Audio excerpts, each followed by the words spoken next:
Alors aujourd'hui, je continue avec l'intimité avec Dieu, la session 6 qui est sur les relations. Expérimenter le cœur de Dieu, mais au travers de l'interaction avec les autres. Et ce que j'aimerais partager, c'est comment notre relation avec les autres peut nous amener plus près avec Dieu. Les gens peuvent faire ressortir le pire de nous ou le meilleur de nous. Est-ce que les relations nous amènent plus près de Dieu ou plus loin? Avez-vous peur d'interagir avec les autres? Est-ce que vous vous isolez des autres? Parce qu'il y a des gens qui ne veulent pas savoir ce qui se passe dans le monde aujourd'hui. Alors, à la fin de ce sermon, ce partage, vous allez voir que Dieu peut utiliser nos relations avec les autres dans ce monde d'une façon pour nous attirer plus près de lui. Amen. Alors, mon premier point, c'est que la relation, c'est sur la relation avec le monde. Nous avons des vieilles habitudes et ces vieilles habitudes viennent nous entraver notre chemin. Je vais partager un témoignage. J'avais un ami dans le militaire et ça faisait 4-5 ans que je ne l'avais pas vu. Et je l'ai vu récemment à Noël. On s'est assis, on a pris un café, on a partagé.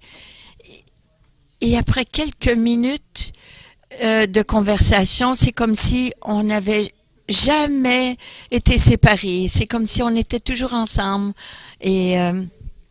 Et après quelques 15 minutes, il a partagé concernant quelqu'un de cette personne qu'on avait connu tous les deux, mais que je n'avais pas aimé. Et puis là, j'ai vu... j'ai dit, ah oui, je me rappelle de ce gars-là. Et puis là, en disant cela, j'ai vu ce verset, 1 Jean 2,16, qui dit que tout ce qui est de ce monde, les convoitises de la chair, convoitises des yeux et l'orgueil de la vie, n'est pas du Père, mais de ce monde. Et j'ai réalisé à ce moment-là que quelque chose avait changé, que ma conversation à ce moment-là était de la vieille façon, la vieille habitude de parler. Mon ami, elle n'avait pas changé. Il critique tout et tout le monde. Il parlait des femmes d'une façon dérogatoire. Il parlait toujours de la maison qu'il allait acheter. Il a parlé de sa motocyclette. Et à ce moment-là, j'ai réalisé que le Saint-Esprit me montrait que j'avais changé, qui j'étais auparavant. Et avec cela en tête, j'ai commencé à réaliser que j'ai commencé à analyser notre conversation et mon esprit était troublé. Et là, j'ai compris un autre verset, Jacques 4,4, qui dit « Ne réalisez-vous pas que l'amitié avec le monde vous rend ennemis de Dieu? » Jacques 4,4. Ne réalisez-vous pas que l'amitié avec le monde vous rend ennemi de Dieu? Wow! Et c'est là que Dieu m'a donné une ouverture à ce moment-là. Parce que j'avais déjà témoigné à cet homme il y a plusieurs années, il y a 3 ans. Et comme je parlais avec lui, et il partageait avec moi, on a terminé de parler de cela. Mais là, il savait que je n'étais plus dans le militaire. Et j'ai dit oui. Il m'a dit, et toi, qu'est-ce que tu fais dans la vie? Et j'ai compris, lorsque j'ai commencé à partager, sans rentrer dans les détails, il a arrêté de parler. Et sa figure a changé. Et là, il me regardait comme si j'étais bizarre, comme si j'avais un troisième œil. Mais j'avais passé. Vous savez, j'aurais pu dire, ah oui, tout est beau, j'ai fait ci, j'ai fait ça, mais j'ai pris position. Et je lui ai dit exactement ce qui se passait dans ma vie. Et je lui ai donné ça entre les deux yeux. Je n'étais plus la personne que j'étais il y a 6 ans. J'étais une personne complètement changée. J'ai eu une occasion de retourner à mes vieilles habitudes, mais je ne l'ai pas fait. Regardons Matthieu 6, 24. Personne, on ne peut servir 2 maîtres. On ne peut pas servir Dieu et l'argent. Et spirituellement, on ne peut pas aimer les choses, les voies du monde et servir Dieu en même temps. On ne peut pas être vague par rapport à cela. Pour qui prenons-nous position? Est-ce que nous disons oui, je prends position, oui, Dieu nous a sauvés en envoyant son Fils pour nous sauver de nos péchés? Ou est-ce qu'on continue de parler comme on fait d'habitude à tous les jours? Alors j'ai pris position pour les choses que je croyais avec lui. Et Dieu nous encourage de faire cela. Lorsque nous prenons position et que nous faisons un 1000 extra, Dieu est avec nous. 2 Timothée 1,7 nous dit ceci. Car Dieu ne nous a pas donné un esprit de crainte, mais de puissance, d'amour et d'une saine pensée. Je n'étais pas influencée par mon vieil ami, mais moi, j'ai commencé d'influencer mon ami, avec qui j'ai eu une conversation. Et nous devons avoir une influence sur les autres. Acte 14, 15 nous dit « Hommes, pourquoi faites-vous ces choses? Que vous devez tourner des choses inutiles pour servir un Dieu vivant. » C'est ce que Dieu veut que nous faisons, c'est que nous adorons Dieu et c'est la seule chose qui est importante.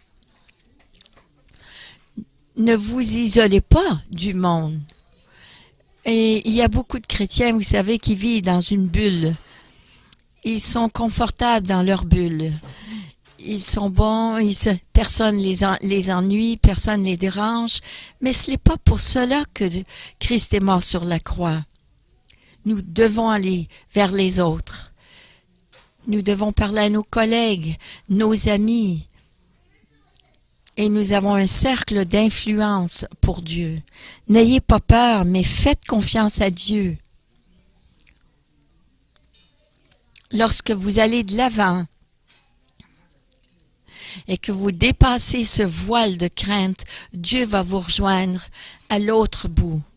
Et il va vous diriger là où vous devez aller, mais vous devez faire ce pas de foi. Réalisez-vous combien vous pouvez influencer les gens dans votre vie.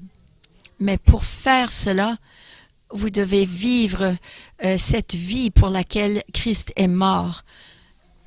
Jacques 4:8 nous dit « Approchez-vous de Dieu et il s'approchera de vous. Et comme vous allez vers lui, il sera là pour vous rencontrer.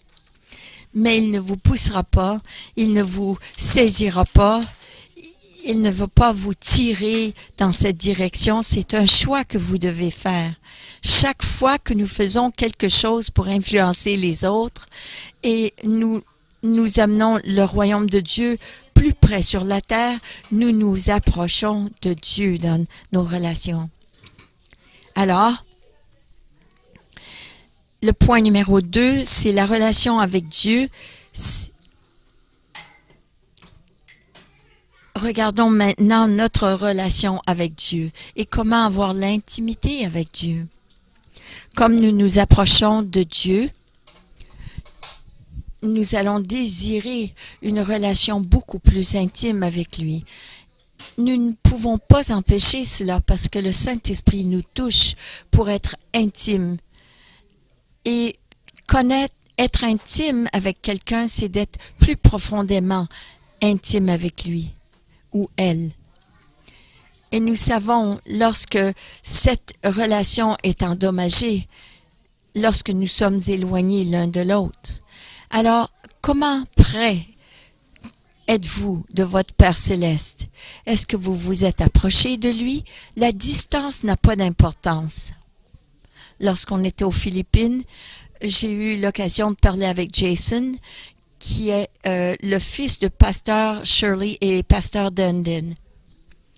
Et avant que je me suis levée pour partager ce séminaire, il m'a posé la question.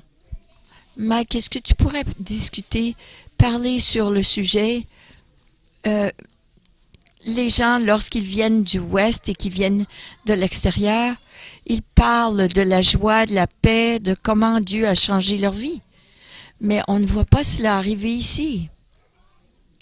Mais dites-leur que nous sommes tous pareils. Et alors je l'ai fait. Ça fait rien s'ils sont à l'autre bout du monde. Nous faisons partie du corps de Christ, de la famille de Dieu. Nous sommes les fils et les filles du Dieu très haut. Et si nous nous sentons loin de lui, c'est parce qu'il y a quelque chose qui a changé. Alors le secret de s'approcher de Dieu et d'avoir Dieu s'approcher de nous, c'est bien révélé dans la parole de Dieu. C'est par la foi en Jésus-Christ et que nous avons accès à Dieu. Jean 14, 6 nous dit, Jésus a dit, « Je suis le chemin, la vérité et la vie. Nul homme vient au Père que par moi. » Le Seigneur va vraiment nous soutenir et se manifester à nous. Lorsque vous voyez cette personne dans son cœur, désire s'approcher de Dieu. C'est vraiment un désir du cœur. C'est un travail de Dieu qui vient de notre cœur. Jean 14, 23 nous dit, Jésus répondit, « Tous ceux qui m'aiment feront ce que je dis. Mon Père les aimera et nous viendrons et nous ferons notre demeure en lui. » Dieu nous connaît, il connaît nos cœurs. Je ne sais pas pour vous, mais moi je veux une intimité avec Dieu. Amen. Je réalise que d'être assis sur un banc une fois par semaine n'allait pas faire accomplir cela. Est-ce que c'est facile à faire? Non. Mais j'ai vu que le Saint-Esprit me changeait. Et graduellement, j'avais les occasions de parler avec d'autres. Il y a eu un temps dans le passé, je ne croyais pas que j'avais besoin de cette relation avec les autres. J'avais ma Bible, c'était moi et Dieu. Mais une fois que j'ai commencé de venir à l'église, j'ai réalisé que j'avais vraiment besoin des autres et la relation avec eux. Combien j'avais besoin des autres chrétiens autour de moi, que ce soit un câlin ou une parole d'encouragement ou un sourire. Comment savons-nous que nous avons besoin de s'approcher de Dieu? Vous savez, l'adversité nous rapprochera de Dieu si on le laisse. Voici des signes que nous nous approchons de Dieu. Lorsque nous vivons des persécutions à cause de l'Évangile. Parfois, nous dites aux autres, nous partageons la parole de Dieu et nous avons des répercussions. Mais prenez courage, parce que c'est une bonne indication que ce que vous faites, c'est la bonne chose. Jean 16, 33 nous dit, « Dans ce monde, vous aurez les tribulations, mais prenez courage, j'ai vaincu le monde. » C'est une promesse de la part de Dieu. Ne relâchez pas. Si nous faisons ce que Jésus a fait, nous nous approchons de lui. Et nous pouvons en bénéficier de cette adversité. Ça nous rapprochera de Dieu.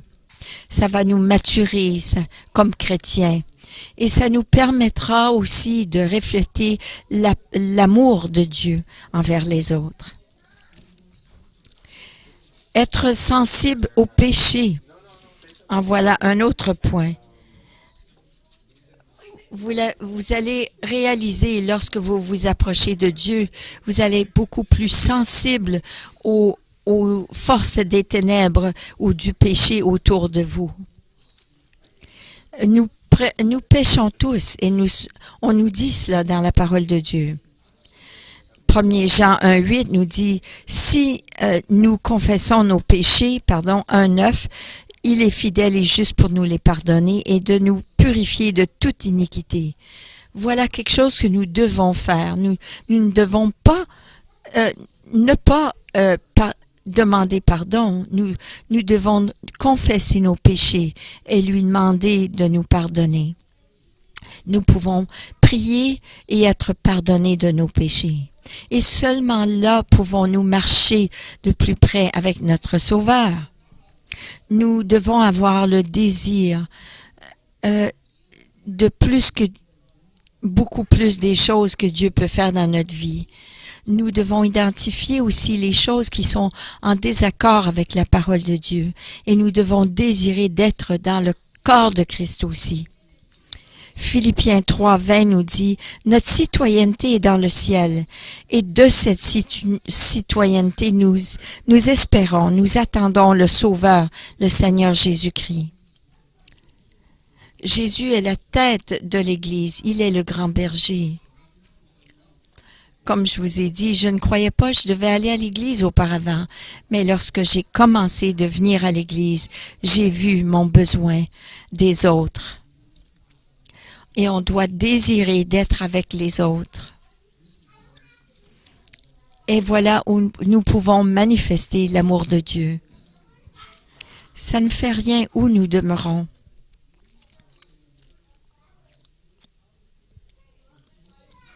Comme j'ai dit avec Jason, lorsque je parlais avec lui,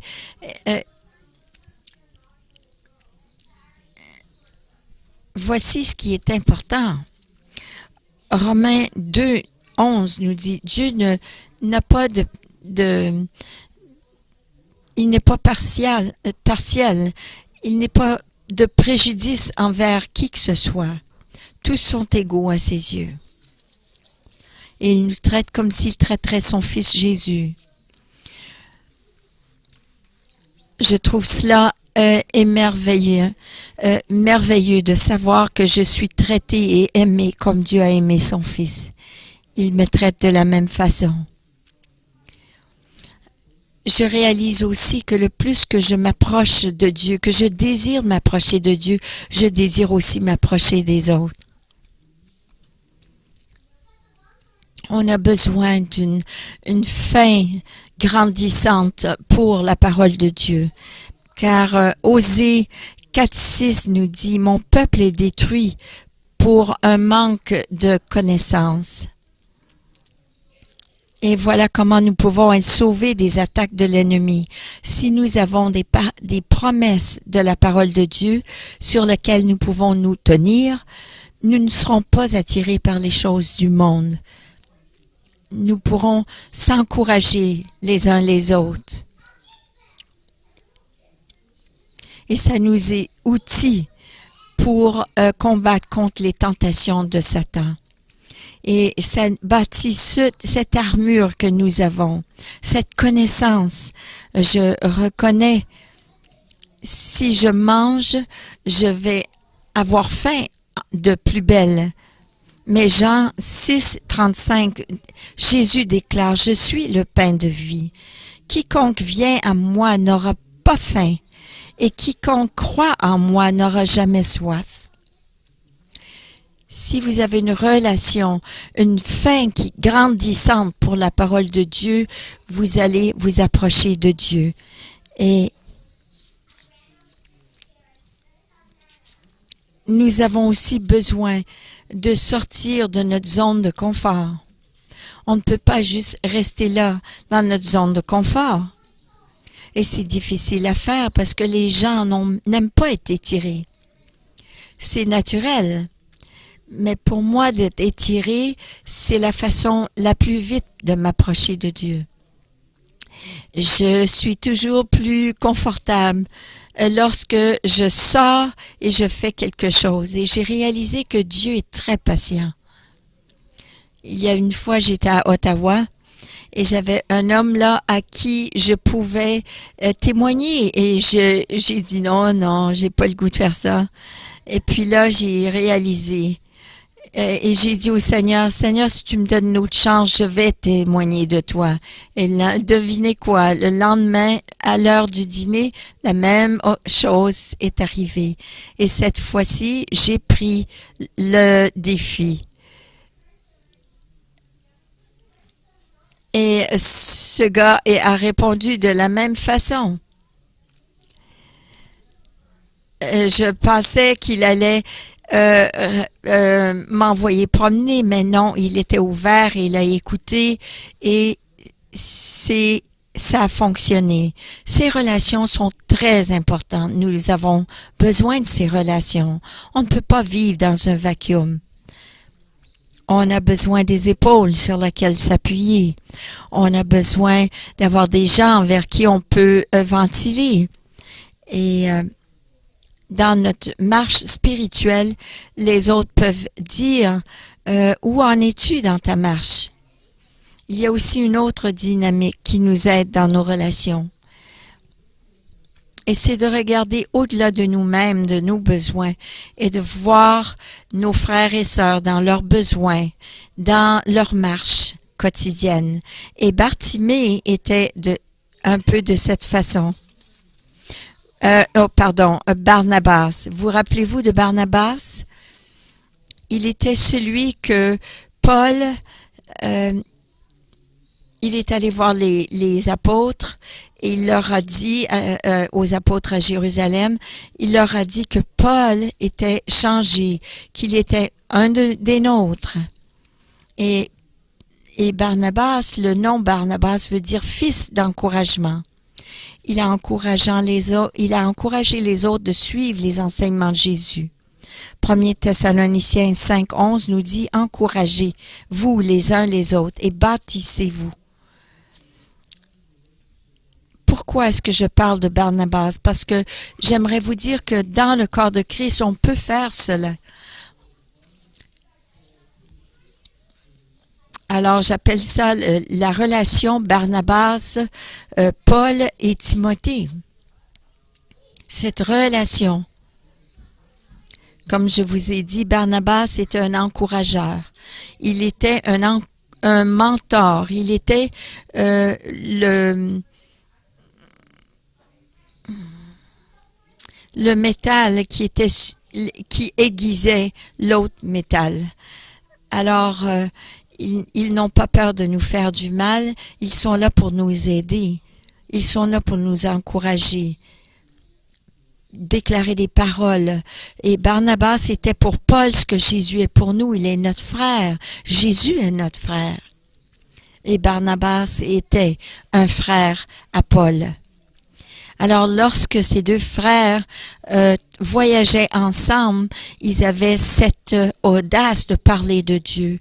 Ils se rapprochaient du Seigneur au travers de leur ministère, comme ils allaient d'une place à l'autre, et ils partageaient l'Évangile avec les autres. Et à ce moment-là, Paul a commencé une relation avec un jeune homme qui s'appelait Timothée. Il a entraîné Timothée personnellement pour le ministère. Et Paul a dit de Timothée en Philippiens 2:22, « Mais tu sais que Timothée s'est prouvé lui-même parce que comme un fils avec son père, il a servi avec moi dans l'œuvre de l'Évangile. » Leur relation était comme un père et un fils. Et dans cette relation, Paul est le père spirituel et Timothée est le fils spirituel. Moi, j'ai un père spirituel. Et je suis aussi choyée d'avoir plusieurs Barnabas dans ma vie. Des gens qui me parlent. Mais qu'est-ce que c'est ce père et ce fils spirituel, cette relation? C'est que ils ont une connexion qui les mature, qui les fait maturer dans leur relation. vous n'êtes pas seulement un père spirituel parce que vous devez parler. Comme un père ferait avec son fils, vous devez déclarer des paroles de vie dans la parole, dans le cœur de cette personne, les enseigner, les bâtir dans leur vie spirituelle. Les caractéristiques d'un père spirituel, il doit démontrer l'amour de Dieu à son fils. Et cette croissance spirituelle d'un fils doit être continuelle afin qu'il devienne un père spirituel lui-même. Et lorsque je parle de père spirituel, je parle aussi de mère spirituelle. Le terme s'applique pour les deux. En 2 Timothée 1, non, pardon.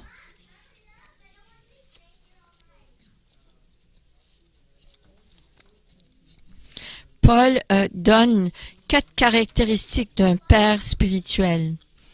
Premièrement, il doit y avoir une relation, une connexion d'amour avec le Père pour son fils. Il doit prier avec constance pour son fils. Il doit semer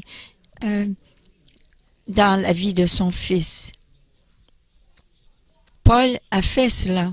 Il a semé dans la vie de Timothée.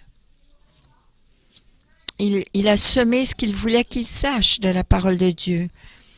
Et il a dit, je te rappelle de remuer ce don que tu as reçu par l'imposition des mains. Et là, il lui a dit aussi de ne pas avoir peur des gens qui ne voulaient pas l'écouter parce qu'il était jeune. Il l'encourageait. Un père spirituel doit être aussi un encourageur. Constamment, il l'encourageait Timothée. Il lui disait, Dieu t'a pas donné un esprit de crainte, mais de puissance, d'une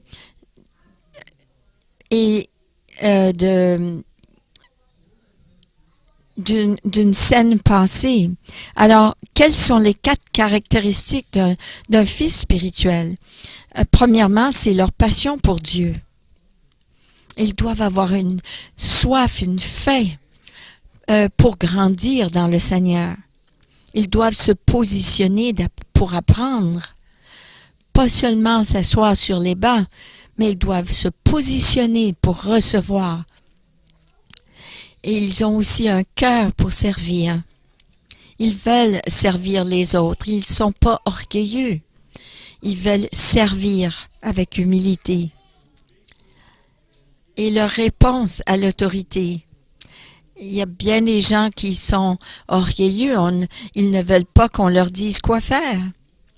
Je peux dire des choses dans la vie de quelqu'un, mais il me regarde en disant « Tu te prends pour qui, toi, de venir me dire des choses? » Mais ils doivent répondre à l'autorité. Ils doivent être enseignables.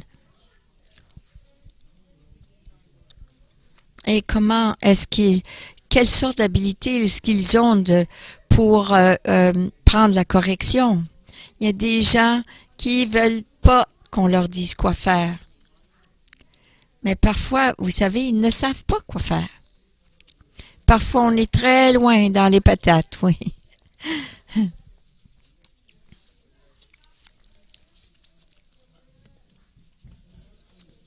Et dernièrement, c'est leur endurance. Et combien de temps êtes-vous prêts à attendre le temps de Dieu? Non le vôtre. Vous êtes prêts à aller dans le ministère tout de suite. Mais Dieu, ça se peut que Dieu dit, attendez. Vous devez rester sur le chemin. Vous ne pouvez pas pousser les portes ouvertes. Et pourquoi est-ce que j'explique ces choses? C'est que lorsque nous avons une relation plus profonde, lorsque nous voulons nous approcher de Dieu, tout le monde doit avoir le désir de faire des disciples. Nous tous, pas seulement ceux qui sont des pasteurs ou qui sont dans le leadership, mais chacun de nous, on devrait désirer de faire des disciples. C'est un commandement de Dieu dans la parole. Nous développons, nous prenons soin des autres, nous ne sommes pas seulement concernés de nous-mêmes, nous sortons de la boîte et nous déclarons des choses, des paroles de vie et nourrissons les autres. Alors, comme point final, alors pourquoi est-ce que je vous dis cela? Vous savez que les êtres humains sont des animaux relationnels. On a besoin physiquement, émotionnellement et spirituellement d'être nourris. La question est comment allez-vous interagir avec les gens que Dieu mettra sur votre chemin? Allez-vous les repousser ou allez-vous prendre intérêt? Il y a une bonne... oui, c'est une bonne occasion sûrement que Dieu met quelqu'un sur votre chemin. Il se peut que vous avez parlé souvent avec cette personne, mais que cette fois-ci, c'est le temps que Dieu veut utiliser cette personne pour parler dans votre vie parce que vous êtes ouvert.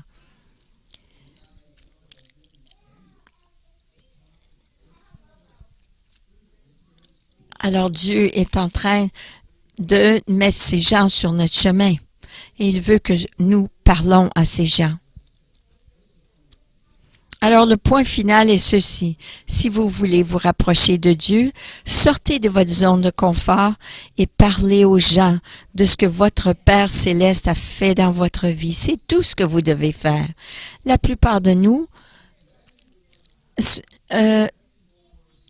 c'est très puissant si vous pouvez partager ce que Dieu a fait pour vous l'autre jour ou aujourd'hui. Et la plupart des gens ils seraient « wow », ils réagiraient et ça va rester. Ça va les impressionner. Peut-être ça ne restera pas, mais vous avez semé. Et vous savez, j'ai su lorsque j'ai sorti de ma zone de confort, lorsque j'ai sorti de ma zone de confort, c'est là que je me suis rapprochée de Dieu. C'est là que j'ai senti que j'avançais vraiment dans le royaume de Dieu, dans mon cercle d'influence. C'est lorsque j'ai vu le Saint-Esprit travailler dans ma vie, lorsque j'ai passé au-delà de cette chose, ce n'était plus une coïncidence, c'était les fois que j'ai vu littéralement les personnes que Dieu m'a envoyées. Et c'est lorsque j'ai réalisé que je pouvais faire confiance à Dieu pour être avec moi. J'aurais pu sortir, je pouvais être en relation avec les autres, de marcher davantage avec Dieu, avec les autres, en sortant de mon confort. Lorsque j'ai eu Dieu avec moi, il m'a donné le courage. Il m'a jamais abandonné. À chaque fois, je parlais avec les gens. Et cela aussi m'a encouragé de parler avec les autres. Lorsque les choses vont bien, la première fois, j'ai dit, je crois que je peux continuer de le faire. Et j'ai continué. Alors, voici le défi que je vous lance ce matin. Allez parler à quelqu'un. Oh non, vous allez peut-être dire, je peux pas faire ça, je suis trop gênée. Non, vous êtes capable de le faire. Vous pouvez le faire. Il doit y avoir des gens à qui vous parlez à tous les jours. Et vous pouvez leur dire, savez-vous qu'est-ce que Dieu a fait pour moi l'autre jour? Dieu est là avec vous. Amen. Père Céleste, nous te remercions.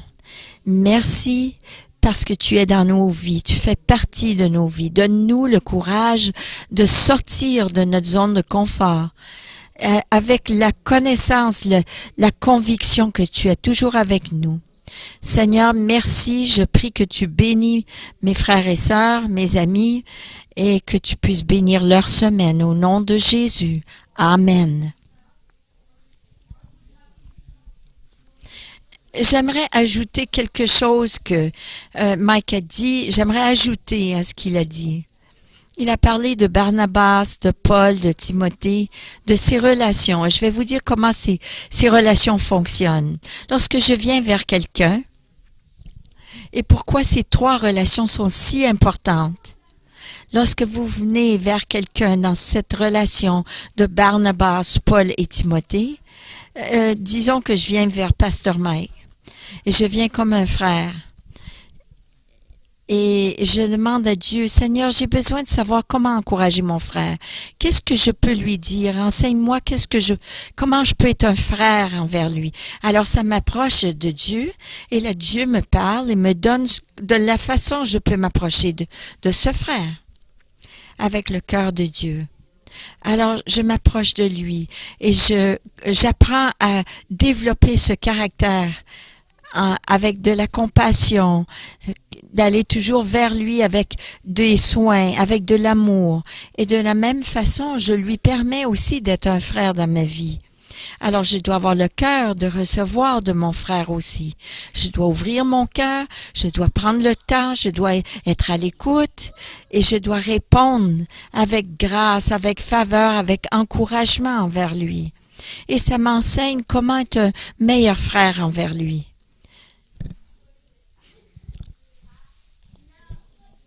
Alors, j'ai besoin des frères et sœurs désespérément dans ma vie. Et lorsque je viens dans cette relation envers eux, ça m'enseigne d'être plus près de Jésus, de recevoir plus de mon frère aîné. Et ça m'enseigne aussi à m'approcher de Dieu.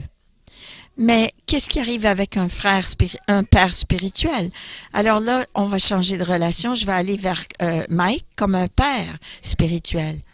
Alors, je peux dire à Dieu, Seigneur, montre-moi comment être un père spirituel, comment je peux être un encouragement pour lui, comment je peux être plus doux, patient, et comme le Père Céleste. Enseigne-moi comment je peux, relationnellement, comment je peux avoir soin de lui et de ses besoins. Plus que je suis concernée de ma réputation. Alors, comme un père, je dois demander au Père Céleste comment je peux être plus comme lui envers Mike. Et comme une relation père et fils, j'apprends comment je peux être comme le Père Céleste. Et puis là, je viens à cette troisième relation. Tout le monde, vous savez, a besoin d'un Barnabas. Il a besoin d'un père spirituel. On a besoin des mères et des pères spirituels. Et on a besoin des frères spirituels.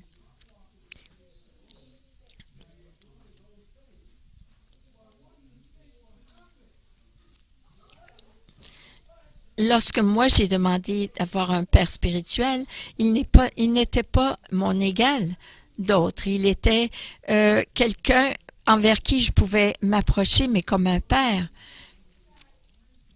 Et là, le Seigneur m'a enseigné comment l'honorer et comment évaluer. Même si je ne suis pas d'accord avec lui, surtout, je veux l'honorer, honorer sa maturité, son expérience. Et j'ai dû apprendre comment venir vers lui comme un fils.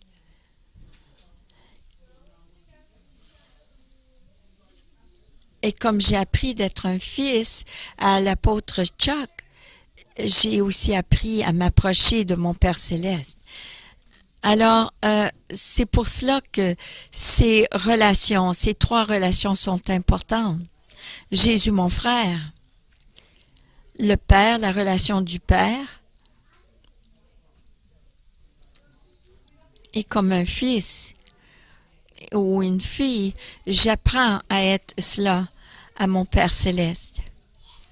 Dans ces trois cas, ces relations sont la façon que Dieu nous donne pour nous rapprocher de Dieu. Alors, c'est pour cela que c'est si important. Je ne savais pas qu'il y avait tant de choses à apprendre du Père, jusqu'à ce que j'ai appris à être un père naturel comme un père spirituel. Et encore là, ce qui est arrivé, chacun de mes enfants était différent. Ils ne peuvent pas être pareils, Seigneur. Alors, j'aurais pu avoir le même schéma pour chacun. Mais non, Dieu m'a montré comment être un père à 4 enfants différents. Et là, j'ai cru que Dieu allait me donner comme un manuel du ciel pour être un bon père. Mais au lieu de cela, Père m'a dit ceci. Pourquoi est-ce que tu ne traites pas tes enfants comme moi, je suis un père pour toi? J'ai dit, oh ben non, Seigneur, ça ne peut pas être si simple que ça. Alors, le Seigneur a dit, commence à faire attention à la façon que moi, je t'enseigne comme père et enfant. Alors, j'apprends à faire cela avec mes enfants. Et de la même façon, j'utilise. Alors, j'ai dit, Seigneur, oui, c'est vrai, il y a des choses que tu ne m'as jamais... t'as jamais agi envers moi, alors je ne dois pas traiter mes enfants de cette façon. Je ne veux pas vous faire sentir coupable ou vous châtier ou vous faire sentir stupide. Mais Dieu veut que nous ayons ces relations-là. Paul, Timothée et Barnabas. Il veut que nous suivons son exemple comme père spirituel et comme fils spirituel. Et de cette façon, on s'approche de lui.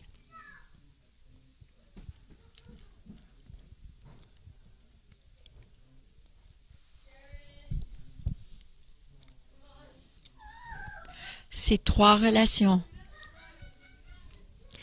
sont les relations qui vont vous attirer et vous rapprocher de Dieu.